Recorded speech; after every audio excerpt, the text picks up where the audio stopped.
এটা একটা moving chair, কয়েকদিন যাবতীয় রয়েছে। এটা বসলে নিচের দিকে অটোমেটিক ডাইভা যায়, স্প্রিংটা নষ্ট হয়ে গেছে।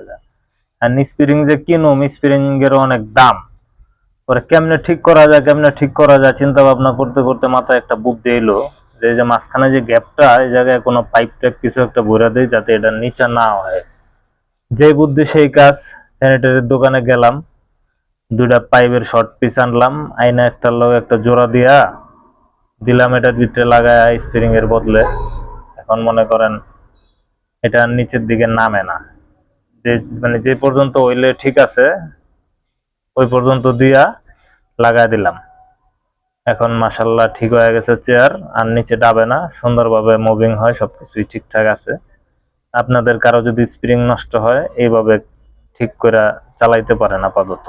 আর যদি টাকা পয়সা থাকে বেশি তাহলে একটা স্প্রিং পাওয়া যায়, ওটা কিনা পাল্টায় লইতে পারেন। এই আর কি। সবাই ভালো থাকবেন। আসসালামু আলাইকুম ওয়া রাহমাতুল্লাহ।